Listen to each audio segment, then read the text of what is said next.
आदमी अच्छा होके बताता है, मुस्कुरा के बताता है, आनंद होके बताता है मैं अच्छा हूँ बोल के। ठीक है, चल ठीक है।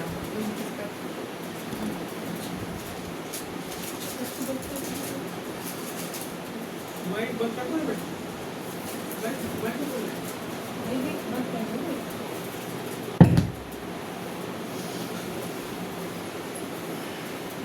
आदमी का मन कहीं रहता है और आसपास गतिविधियां होती है तो मन वापस धरती में आ जाता है।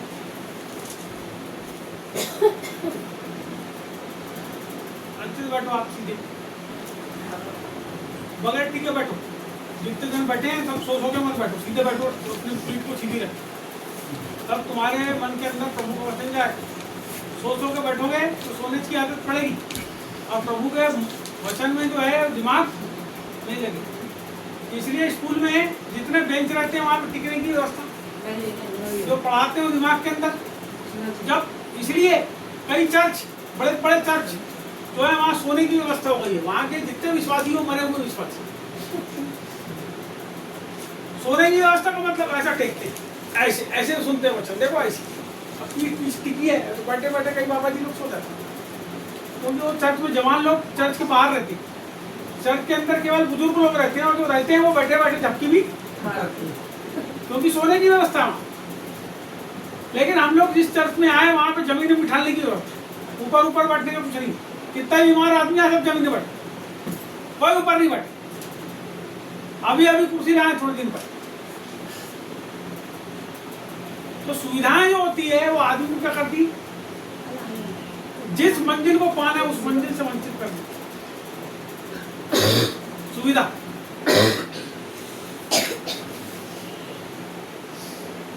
अब अपन आते हैं प्रार्थना की बात करें।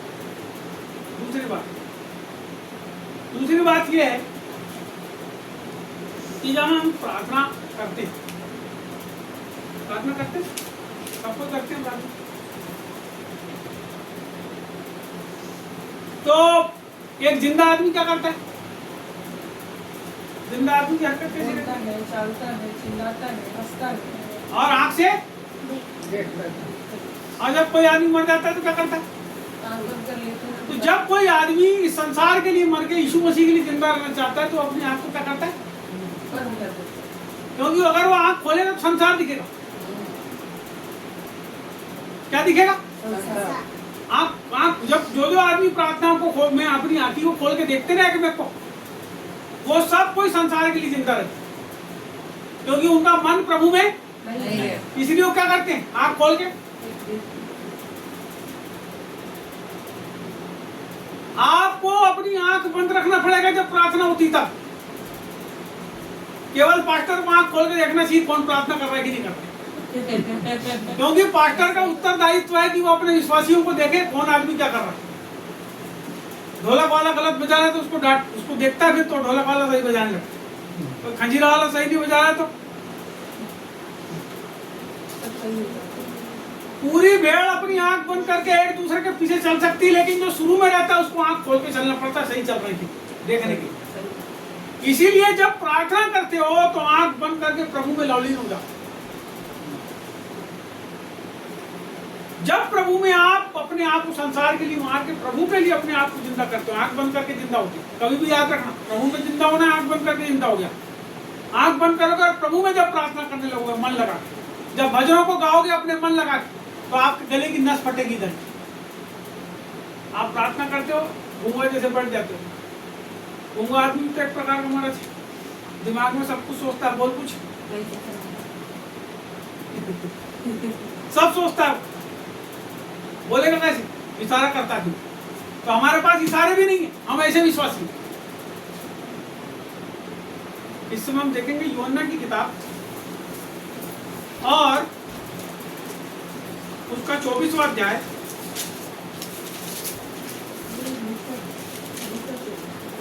लूका की किताब 24वां अध्याय और उसका 5वां वचन। जब वे डर गईं और धरती की ओर मुंह झुकाए रही तो उन्होंने उनसे कहा, तुम जीवितों को मरे हुओं में क्यों ढूंढती हो? अरे बस क्या बोल रहा है? किसको बोल रहा है, कौन बोल रहा है? इसको पूरा समझने के लिए एक वचन से पढ़ो। परंतु सप्ताह के पहले दिन हाँ, बड़े भोर को वे उन सुगंधित वस्तुओं को जो उन्होंने तैयार की थी जी, लेकर कब्र पर आई। हाँ उन्होंने पत्थर को कब्र पे से लुढ़का हुआ पाया, जी, पर भीतर जाकर प्रभु यीशु का सौ न पाया। हाँ जब वे इस बात से भौचक्की हो रही थी, तो देखो दो पुरुष झलकते वस्त्र पहने हुए उनके हाँ। पास आ खड़े हुए। जब वे डर गईं और धरती की ओर मुंह झुकाए रही, तो उन्होंने उनसे कहा, तुम जीवितों को मरे हुए में क्यों ढूंढती हो? पढ़ो, 6 भी पढ़ो। वह यहाँ नहीं परंतु जी उठा है।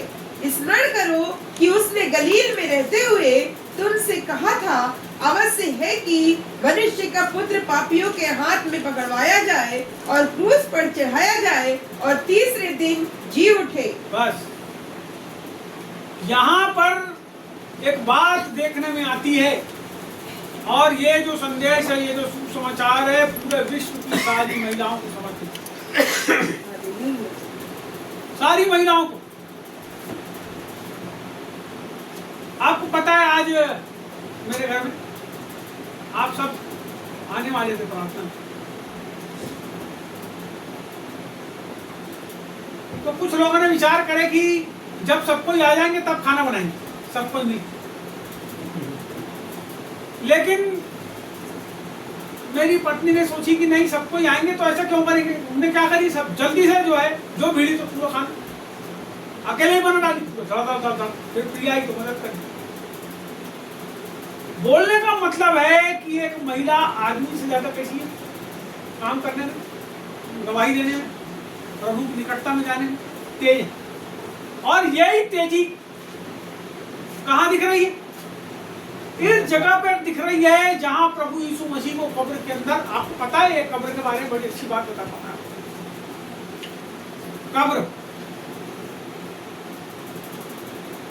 कब्र एक ऐसा स्थान है जहां कोई आदमी जब मर जाता है तो उसको ले जा करके वहां पे, आजकल तो जमीन के अंदर गड्ढा खोदते हैं और उसके अंदर गड़ाते हैं, लेकिन पहले के समय ऐसा नहीं होता।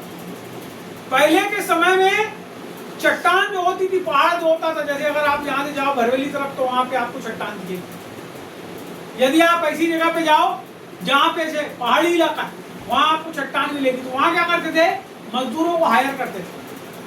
पैसे वाले लोग, गरीब लोग भी करते होंगे, वो खुद ही खोद देते होंगे, पहले खोद लेते, मरने के पहले ही कब्र क्या हो जाती, बुझ जाती। लेकिन यीशु मसीह के साथ एक घटना घटी कि उसके लिए कोई कब्र, वो तो सेवकाई में आ गया, और जवान आदमी 33 साल का ऊंचा, पूरा 6 फीट का आदमी, वो अभी मरेगा क्या? ना उसके बाल, ना बच्चे, ना शादी हुई, ना कोई उसके चेले थे। अब चेले भी कैसे थे, वो दीवाने थे, उनने भी अपना घर द्वार सब छोड़ दिए और प्रभु के पीछे पीछे। तो प्रभु के लोग ऐसे कैसे, वो प्रभु के दीवाने हो जाते हैं और जहां प्रभु जाता है उसके पीछे पीछे। अब ये प्रभु की कब्र, 33 इयर्स प्रभु की एज है, ठीक है, जवान आदमी, ऊंचा पूरा और खूबसूरत दिखने में,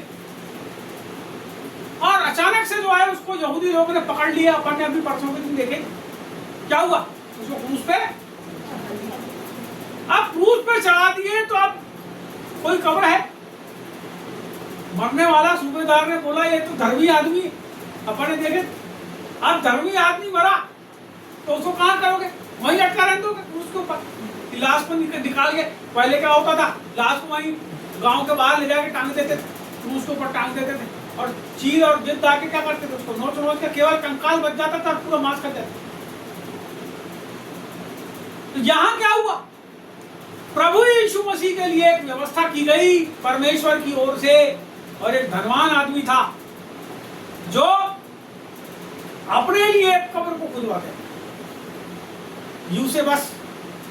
यूसुफ नाम था, यूसुफ नाम था उसने, अरमतिया का यूसुफ नाम था, अरमतिया का यूसुफ, उसने अपने लिए बहुत सुंदर 2 कमरे की कब्र खुदवाया था। जब आप उस यरूशलेम के अंदर जाओ तो उस कब्र को देखने के लिए कभी प्रभु चाहे आप देख भी सकते हो, मैंने छापा भी उसको, कैलेंडर के अंदर छापा, बहुत सारे लोगों ने उसको देखे होंगे, अपने घर में अभी भी पुराने कैलेंडर लटके होंगे तो कब्र का स्थान। तो जब उसके अंदर घुसते हैं तो एक कमरा है, और वो कमरे के बाद ऐसी जगह है जस्ट बाजू में ऐसा कमरा छोटा कमरा, जहां पे एक ऐसा पत्थर का बेंच जैसा बना दिए, 2 बाई 6 का या 7 का 8 का जो भी होगा, उसके ऊपर में क्या करते हैं तो उसको ले जाके, शरीर को ले जाके और ले जाके रखने के बाद बाहर वो कमरा, फिर एक कमरा, फिर बाहर निकले और एक बड़ा पत्थर होता था, उस पत्थर को ढुड़का करके क्या किया, उसको कब्र को उस दिन जल्दी जल्दी में सब हो गया। और आप देखो यहाँ बाइबल में लिखा है मरियम मगदलिनी और एक मरियम और एक औरत और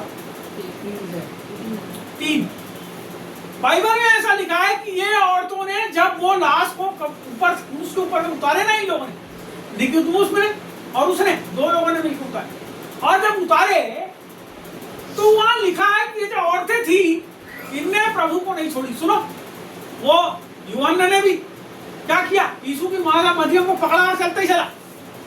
बात सुनना मेरी, प्रभु को चाहने वाली औरतें सब भाग गए, पूरी जगह खाली हो गई।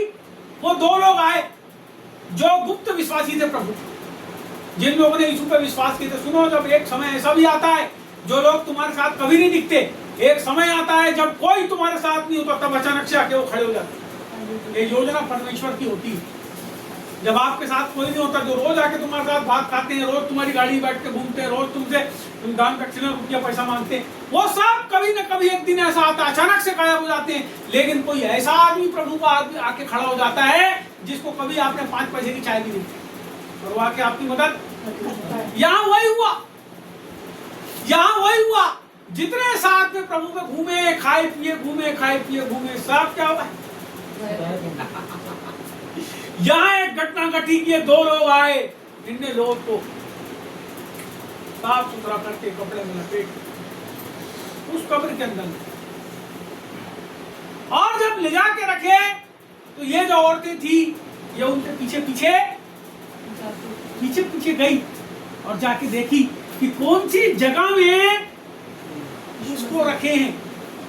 उनको मालूम हो गया कौन सी जगह में रखे, और इन लोगों ने एक दिन पूरा सुगंधित द्रव्य तैयार करे कि हम जाएंगे अपने प्रभु के पास, जिसको इन लोगों ने मार दिया उसको कब्र के अंदर, हम जाएंगे द्रव्य लेकर, सुगंधित पदार्थों को लेकर उसकी लोथ को। और ये जो महिलाएं हैं प्रभु से इतना प्यार करने वाली, चेले जाके छुप गए थे डर के मारे यहूदी एक घर के अंदर, और ये औरतें वहां से निकली और निकल करके जो है प्रभु की खोज करते करते करते उनको पता था कहाँ है, और ये पहुंची। यहाँ पे लिखा है परंतु सप्ताह के पहले दिन बड़े भोर को। कैसे बोलो? भोर। भोर का मतलब वो जब मुंह को मुंह ना दिखे, मुंह अंधेरा बोलते, भोर अंधेरे 4 बजे रात अंधेरे वो निकले 4 बजे 3 बजे 2 बजे मेरे को नहीं मालूम, लेकिन वहां भोर लिखा है, मुंह अंधेरे वो निकली। और साथ में यहाँ लिखा है कि सुगंधित वस्तुओं को जो उन्होंने तैयार की थी लेकर कब्र पर आई। सुगंधित वस्तुएं एक शरीर में कितनी लगेंगी? 50 ग्राम में हो जाएगा, 100 ग्राम। उसके पूरे शरीर को लेप करने के लिए सुगंधित वस्तुएं क्या सुगंध करती होगी वो चीजें, जिससे कि उसकी देह की जो बास है वो ना, मरा आदमी की देह की बास। अरे ये दूसरी बार ऐसा हुआ। पहली बार तो एक औरत आई जिसने क्या करी, इत्र की शीशी को प्रभु के पैर के ऊपर उड़ेल दी। अरे दूसरी बार है कि औरतें फिर से जा रही है प्रभु के शरीर के ऊपर सुगंधित वस्तुएं लगाने। ये दूसरी बार है जो औरतों ने अपने दिल को खोलकर प्रभु के लिए रखा। और बाइबल बताती है वो घटनाएं हैं, ये वो चीजें हैं जो औरतों के लिए कभी भूला नहीं जाएगा। उन औरतों के लिए जो प्रभु के लिए अपने आप को पूरा पानी के समान बहा।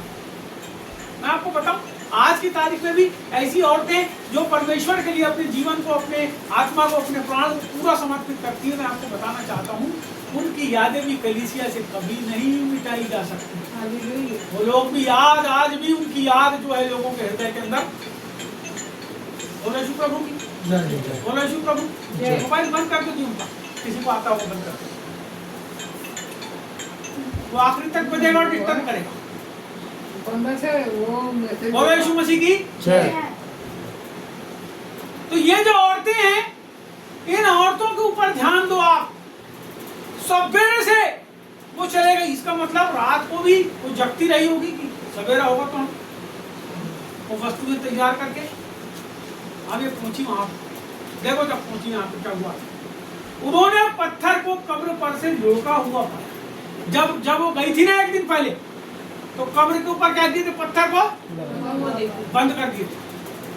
उनको मालूम था। और दूसरी बात ये कि जब वो जा रही थी ना, ऐसा लिखा है बाइबल में, वो ये सोचती थी कि जब हम वहां जाएंगे तो जो पत्थर लगा है उतना बड़ा जान का कब्र के ऊपर, उसको हम हटाएंगे कैसे, उसको कौन हटाएगा। उनके मन के अंदर दो बात थी कि हमें लगाने के लिए तो जाते हैं, लेकिन वो कब्र के ऊपर तो पत्थर है। अरे हम तो लाचार महिलाएं, हमारे पास ताकत नहीं है।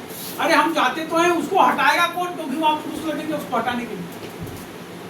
क्या मालूम कितने आदमी ने उसको ढकेल के बंद करे होंगे उस दिन रात, क्योंकि वो जो लोग थे ना, जो उनको गड़ाने के लिए गए थे प्रभु को, मामूली आदमी नहीं थे, और ऊंचे थे, मंत्री लेवल के आदमी थे, पैसे वाले थे। तो उनके साथ उनका फौज फाटा भी रहा होगा, सेवक भी रहे होंगे। और सेवकों ने क्या किए, पत्थर। अरे जब गई तो क्या देखती है कि पत्थर हटा हुआ है, अंदर तक पूरा खुला हुआ है, दरवाजा खुला है। अभी तो आप दरवाजा बोल लो, लेकिन वो पत्थर था, जिसको 4-5 आदमी मिलकर हटाते होंगे। अब जब पहुंची तो वहां क्या देख रही है, पत्थर कब्र के ऊपर से लुढ़का पाया, पर भीतर जाकर प्रभु का शव ना पाया। पर वे इस बात से बहुत चक्की हो रही थी कि देखो, दो पुरुष झलकते हुए वस्त्र पहनकर उसके पास, उनके पास आ गए। अरे अंदर गई तो घबरा गई। पत्थर किसने हटाया, पहली चीज जिसके लिए हम परेशान हो रहे थे। दूसरी बात, जब हम अंदर जाएंगे तो क्या करेंगे, प्रभु के लोथ के ऊपर क्या करेंगे, मसाले को हाथ में, अच्छा मसाला झोला हाथ में पकड़ के रखे, या वो जो भी डब्बा घड़ा रहा होगा जिसमें ले गए होंगे, क्योंकि वो लिक्विड था, ऐसा लिक्विड था, उसको लगाएंगे सर पे, लगाने सुपर लग जाएगा उसको। अच्छा तेल वगैरह में उन्होंने बनाए होंगे, उसको ऐसा करके शरीर के ऊपर लगाते हो। हल्दी के समान, हल्दी के समान बोल रहा है। हाँ वैसी जैसे ब्यूटी पार्लर में चेहरे पे थोप देते ना, वैसे जिससे सुगंध बनी रहे, बाहर सुगंध रहे, अब अंदर जो भी होता है। अब लाल गायब लगाओगे किस पे, कहाँ है, कहाँ गए मेरे प्रभु, कहाँ गए मेरे प्रभु, कहाँ गए। तीनों में तीनों हाथ पर घबरा गए, बाप रे कहाँ गए। क्या देखती है कि दो पुरुष उनके पास आके, और जो आके खड़े हुए तो उनके वस्त्र कैसे थे, झलकाए हुए। बिजली कैसी होती, झलकती है, झल से ऊपर झलकती है। बिजली झलकती है तो पूरी जगह उजाला हो जाता है। झलकाए हुए वस्त्र, टम टम टम टम टम टम टम टम, उसके कपड़े कैसे हो रहे थे, चमक रहे। स्वर्गदूत आके खड़े हो गए, घबरा गई वो। और लिखा है कि वो कहीं देखने लगी जमीन के ऊपर, बोलो नीचे। स्वर्गदूत को वो इतनी चमक रहे होंगे वो कि वो उसको देखा ही नहीं पाई, कहाँ देखने लगी, घबरा गई। लिखा वहां भयभीत हो गई, कांपने लगी, कपड़े लगी। परमेश्वर के स्वर्गदूत थे वो आके उन्हें को एक ही बात बोली, क्या बोले, बोलो जीविते को मरे हुए में क्यों ढूंढती हो? किसको, जीविते को, फिर से बोलो, जीविते को काय में। मरे हुए में। अब आप ये विचार करो, परमेश्वर जब देखता है अपनी कलीसिया को, तो उसकी कलीसिया कैसी होना चाहिए, जीवती होनी चाहिए। कैसी होना चाहिए, जीवती होनी चाहिए। मरे हुए लोग होना चाहिए। मरे लोग प्रभु की आराधना करते, मरे लोग प्रार्थना करते, मरे लोग दान दक्षिणा देते, मरे लोग प्रभु कलीसिया फैलाते, मरे लोग सुसमाचार सुनाते। कौन सुनाता है, जीवते लोग। प्रभु किसको ढूंढ रहा है, ये ढूंढने किसको गई थी, ये किसको ढूंढने गई थी, यीशु प्रभु की लोग। प्रभु मर गया बोल के गई थी। जब वहां गई तो क्या पता चला, प्रभु जी उठे। और जैसे प्रभु जी उठा वैसे उसकी कलीसिया उसके साथ जीवित रहती है। हालेलुया। वो जीवित परमेश्वर, जीवित कलीसिया का परमेश्वर है, मरे हुए लोगों का परमेश्वर नहीं है। बाइबल कहती है वो जिंदों का परमेश्वर, वो जीवित हो गया। यीशु मसीह जीवित हो गया, यीशु मसीह जीवित हो गया। स्वर्गदूतों ने पहला संदेश दिए कि यीशु मसीह कैसा हो गया, जीवित। और ये तो बोले ही बोले, साथ में भविष्यवाणी भी याद दिलाई। फिर उनको याद आया, अरे हाँ प्रभु बोलता था कि मैं क्या हूँगा, मारा जाऊंगा, गाड़ा जाऊंगा और मुर्दों में से तीसरे दिन जी उठूंगा। अरे बात सही हो गई, प्रभु जिंदा हो गया। आज आपको पता है सब कोई क्या करते हैं, आज ईस्टर की आराधना सवेरे के समय जाके कब्रिस्तान में करते हैं ना। आपको पता क्यों जाती है कब्रिस्तान, क्यों जाती है कब्रिस्तान? आपको मालूम है क्यों जाती है कब्रिस्तान? वो इसलिए जाते हैं कि जैसे प्रभु मुर्दों में से जी उठा, वैसे ये लोग जो प्रभु को मानते मानते मर गए, ये भी प्रभु जब आएगा तो ये सब हम जिंदा लोगों के पहले मुर्दे लोग उठ जाए। ये जिंदे लोग देखने जाते हैं, उठ तो नहीं गए, क्योंकि वो उठ गए तो हम भी उठाए जाएंगे। जितने लोग जिंदा हैं वो मुर्दों को देखने इसलिए जाते हैं, कब्र खुल के प्रभु उठ तो नहीं गई कलीसिया, उठा तो नहीं ली गई, क्योंकि प्रभु ने बोला था जब मैं आऊंगा तो क्या होगा, मुर्दे अविनाशी दशा में जी उठेंगे और जो जिंदे होंगे वो पल भर में बदल जाएंगे। लेकिन यहाँ क्या होता है, लोग देखने जाते हैं कलीसिया के अंदर, वो उस जगह पे कि हमारे रिश्तेदार जो है यहाँ समाधि बनी है, वो समाधि बराबर है कि नहीं।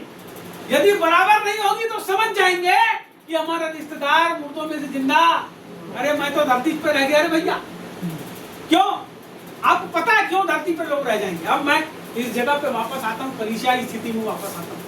प्रभु तो जिंदा हो गया, लेकिन कलीसिया को भी जीवित रहने की आवश्यकता है। जो मुर्दे अविनाशी दशा में, जो मर गए जो मुर्दे, वो सब अविनाशी दशा में जिंदे। आपको पता है जितने लोग प्रभु के ऊपर विश्वास करते करते करते करते अपने विश्वास को थाम करके प्रभु में मुर्दा हो जाते, मर जाते। दूसरा वो लोग जो अपने विश्वास में स्थिर रहते। आपको पता है प्रभु किसको लेके जाने आएगा? जो अपने विश्वास में जी, जो प्रभु के आने की बाट जोड़ रहे, जो प्रभु के आने की बाट जोते जोते खाक हो। प्रभु उनको लेने के लिए आने वाला है जो उसके लिए जिंदा हैं। प्रभु उनको लेने नहीं आने वाला है जो जिनका विश्वास, क्योंकि वहां लिखा है बाइबल में, मैं जब आऊंगा तो क्या तुम्हारे अंदर विश्वास, ऐसा है ना भाई? हमारे अंदर विश्वास होना, और विश्वास जो है वो कर्म बिना अधूरा है। हमारे अंदर विश्वास होना, प्रभु के अनुसार जीवन जीने का विश्वास। यदि कोई व्यक्ति मेरे यहाँ नौकरी करता है, मेरी बात को समझना, आप सब समझ रहे हो इस बात को, यदि आप में से कोई आदमी किसी स्थान पर नौकरी करता है, भले ही वो 2 घंटे के लिए करता हो, 3 घंटे के लिए करता हो, 1 घंटे के लिए करता हो, यदि जिस जगह पे वो नौकरी कर रहा है उस जगह के मालिक के अनुसार या मैनेजर के अनुसार वो काम नहीं करता तो काम से हटा दिया जाता है, क्योंकि वो कामों में भ्रष्ट पाया जाता है। बाइबल कहती है, प्रकाशित वाक्य कहती है कि तू जीवता तो कहलाता है परंतु है मरा हुआ। तू जीवता तो परंतु है। बाहर से आप सुंदर दिख सकते हो, बाहर से आप दिखावा कर सकते हो, बाहर से आप नौटंकी कर सकते हो कि हम प्रभु में है, प्रभु में है, प्रभु में है, लेकिन परमेश्वर जो है हमारे मनों को जांचने वाला है और वो ये चाहता है कि हम उसके अनुसार जीवित। यहाँ प्रभु जीवित हो गया। आज हम जो पर्व मनाते हैं, आज हम जो आराधना करते हैं, पुनरुत्थान पर्व की आराधना करते हैं, ये प्रभु यीशु मसीह मुर्दों में से जी उठा, उसी के समान हम भी हो जाएंगे, क्योंकि कलीसिया की आशा ये है। यहाँ स्वर्गदूत संदेश दे रहा है, तुम जीवितों को मरे हुओं में क्यों ढूंढते हो? वो मरे हुओं को ही लेप लगाने के लिए गई थी, लेकिन इन्हीं औरतों को जो बड़े विश्वास के साथ अपने प्रभु के ऊपर लेप लगाने गई थी, परमेश्वर ने इन्हीं लोगों को एक सुगंध बनाकर अपने सुसमाचार के लिए इस्तेमाल में लाया, और ये औरतें पूरे संसार के लिए बड़ी गवाही हो गई। आपको पता है, चेले जब डर करके छुपे हुए थे, यही औरतें गई और जाकर क्या बोली? यीशु मसीह। जैसे ही ये बात को दो जन ने सुने, यूहन्ना की किताब में जब आप पीछे आओगे तो वहां लिखा है कि पतरस और वो चेला जिससे यीशु प्रेम करता था, क्या किए? बत बत बत बत बत बत बत दौड़े, हो दौड़े, अपने घर से निकल के दौड़े, और दौड़ते दौड़ते दौड़ते दौड़ते दौड़ते दौड़ते दौड़ते उस स्थान पे पहुंचे जहां प्रभु की कब्र थी। और एक जन ने जाके क्या किया? बाहर से ढुका, और लिखा है वो वापस। और एक जन तो था, वो कब्र के अंदर गया और अंदर जाके देखा।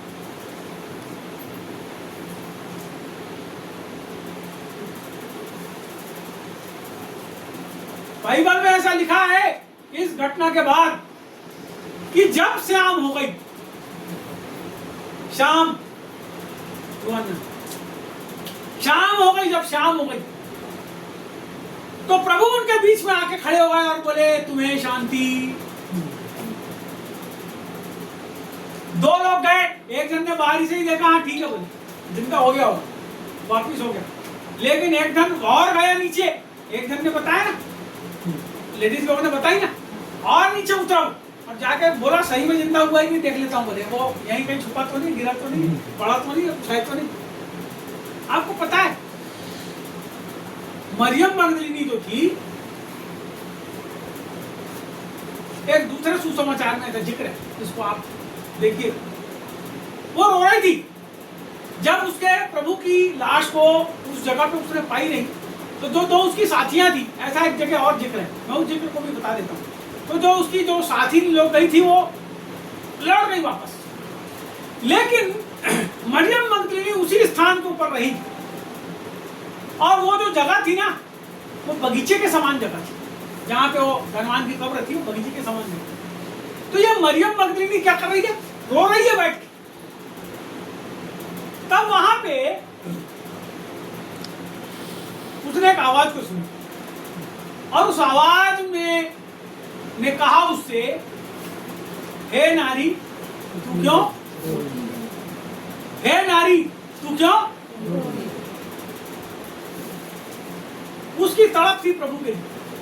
अब पता सोच करके उसने बोली कि वो लोग मेरे स्वामी की लाश को चुरा के ले गए।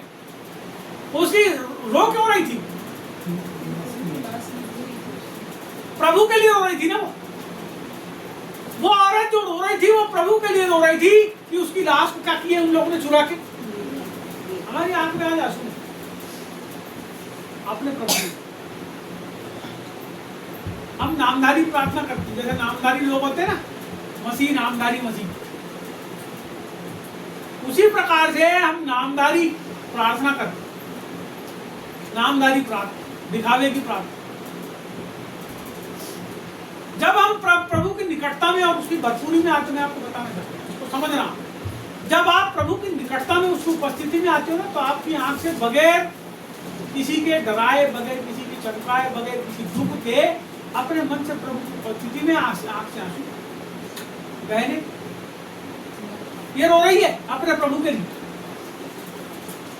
आज कलीसिया की आंख के आंसू जो है वो सूख। आपको पता है, अगर आपको देखना है कि लोग रोते कैसे हैं, मैं आपको बताना चाहता हूँ, छत्तीसगढ़ के अंदर जाके जहां पे उनके परिवार के लोगों की लाशों को उखाड़ करके जमीन के अंदर गड्ढा खोद के उनको लाशों को निकाल करके रोड के ऊपर में रख दिए कि तुम उसको अपने ही घर में निकाल सकते, अपनी जगह पे निकाल सकते। उन विश्वासियों के रोने को आप देखो, परमेश्वर के लिए जो दुख सह रहे हैं उसके रोने को देखो। आप देखो कैसे विश्वासी आज रो रहे हैं, परमेश्वर के लिए कैसे सताव को पा रहे हैं। और आज की तारीख में जब परमेश्वर ने हमको सब प्रकार की वस्तुओं से सुसज्जित किया है, हम परमेश्वर के पास आने के लिए भी क्या करते हैं? बहाने बनाते हैं। हमारी आंख के आंसू सूख गए हैं, हमारा जो हृदय है परमेश्वर से बहुत दूर चले गया। हमारे जीवन के अंदर बहुत कुछ ऐसा है जिसने परमेश्वर की जगह को ले लिया। मैं आपको बताना चाहूं, जब जब जब जब आप ढूंढेंगे परमेश्वर को, तो जब आप उसको ढूंढेंगे तो आपकी आंख से आप रोएंगे परमेश्वर के लिए। आपको पता है वहां यीशु मसीह ने कहा, ढूंढोगे तो, खटखटाओगे तो, मांगोगे तो, किसके लिए? किसके लिए? अपने घर के लिए, भात खाने के लिए, काय के लिए बोला? ये घटना किस चीज के लिए बोला? ये इसको किसके लिए बोला? लोग क्या करते हैं? अपने लाभ के लिए इसका इस्तेमाल करते हैं। खटखटाओगे तो खुलेगा, मांगोगे तो मिलेगा, ढूंढोगे तो पाओगे, तो बोले पैसा को ढूंढो पैसा मिलेगा। नहीं, वहां उसके पहले उसने बोला, यदि कोई बेटा अपने बाप से रोटी मांगे तो वो उसको पत्थर, यदि अपने बाप से मछली मांगे तो वो उसको सांप। वैसे ही यदि कोई विश्वासी प्रभु के ऊपर विश्वास करने वाला अपने पिता से पवित्र आत्मा मांगे तो वो क्यों पर उसको नहीं देगा। तो किसके लिए ढूंढना है? पवित्र आत्मा को ढूंढना है तो पाओगे। पवित्र आत्मा को खोजोगे तो उसके स्वर्ग के दरवाजे को खटखटाओ प्रभु से। प्रार्थना क्या है? यही तो है, मांगना, ढूंढना, खटखटा। प्रार्थना यही तो है, मांगना। मांगोगे तो बात करना ही पड़ेगा, ढूंढोगे तो घर से बाहर निकलना पड़ेगा, और खटखटाओगे तो कोई की जगह में जाके खटखटाना पड़ेगा, तब खुलेगा। कर्म बिना विश्वास। यहाँ पर क्या देखती है विश्वासी महिलाएं कि यीशु मसीह मुर्दों में से, प्रभु यीशु मसीह मुर्दों में से जी उठा। और मैं आपको बताना चाहता हूँ, हमारा परमेश्वर इतना अच्छा है, उसने बोला मैं तुम्हें अनाथ देखो, मैं तुम्हें एक सहायक दिए जाता हूँ, और वो पवित्र आत्मा आज हमारे पास है। किसके रूप में? तुझे अनाथ भी ना छोड़ूं, एक मददगार भेजूं। कौन है वो मददगार? पवित्र आत्मा।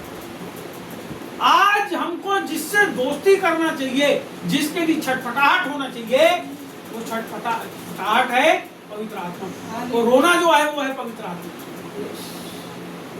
मैं एक व्यक्ति के बारे में गवाही आपको बताऊंगा, उसका नाम है वैली।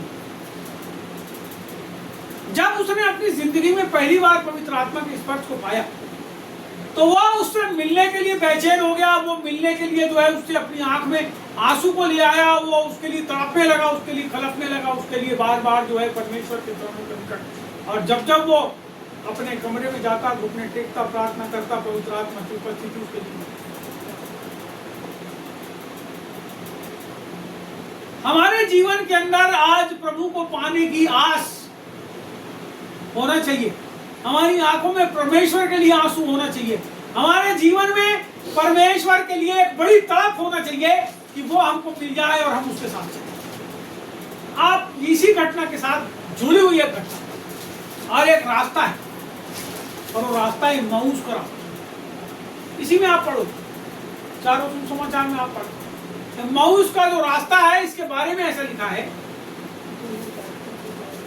इसी 24 अध्याय को जो पढ़े उसी में यदि आप देखें 13 से, उस दिन उनमें से 2 जन इम्माऊस नामक एक गांव को जा रहे थे, जो यरूशलेम से कोई 7 मील की दूरी पर था।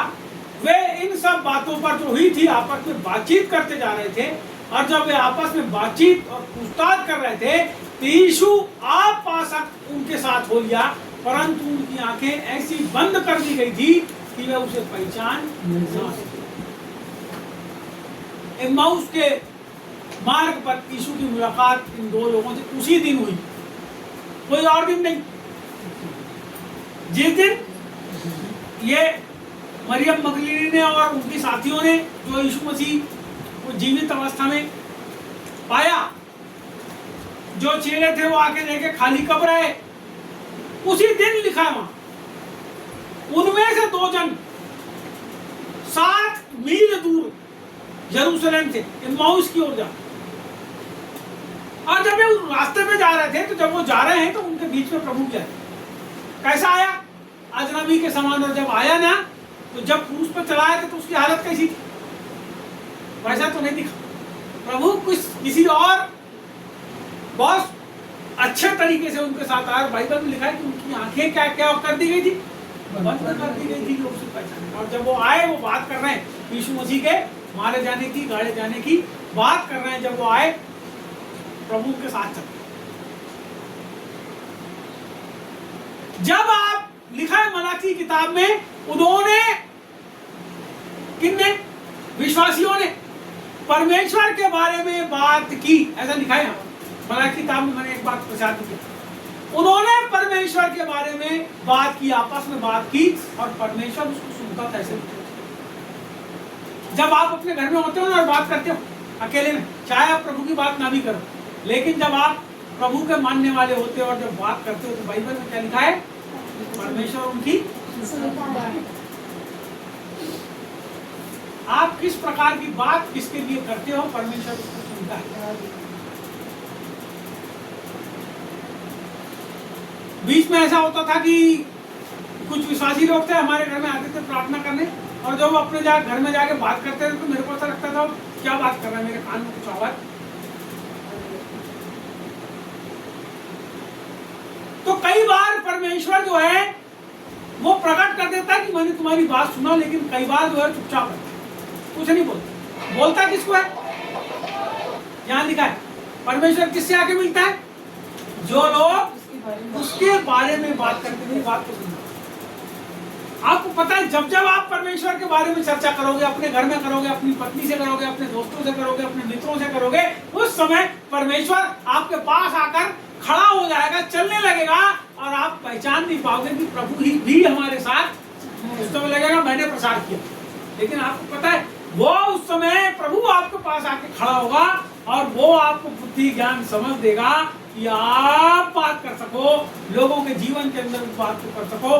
जहाँ प्रभु आया और वो लोग जो दोस्त के बारे में बात कर रहे हैं, उनसे बात कर रहा है। और बाइबल में लिखा है कि उसने, किसने, यीशु मसीह ने जिन बातों को समझ नहीं पा रहे थे, उन बातों को भविष्यवक्ताओं की किताब से उनको समझा दिया।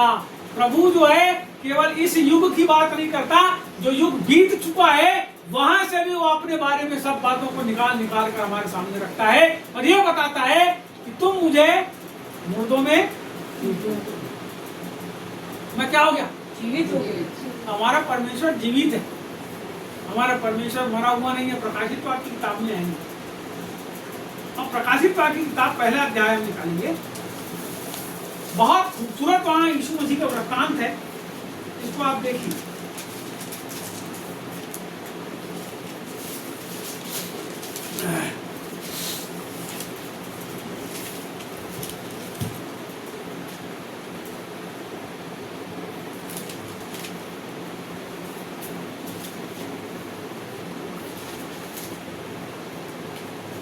पढ़िए इसका आप चौथा, 5वां वचन। हाँ, पहला अध्याय 5वां वचन। और यीशु मसीह की ओर से जी, जो विश्वास योग्य साक्षी और मरे हुए में से जी उठने वालों में पहलौठा और पृथ्वी के राजाओं का हाकिम है, तुम्हें अनुग्रह और शांति मिलती रहे। वह हमसे प्रेम रखता है, और उसने अपने लहू के द्वारा हमें पापों से छुड़ाया है, ये भी पढ़ो। और हमें एक राज्य और अपने पिता परमेश्वर के लिए याजक भी बना दिया। उसी की महिमा और पराक्रम युगानुयुग होती रहे, युगानुयुग रहे, आमीन।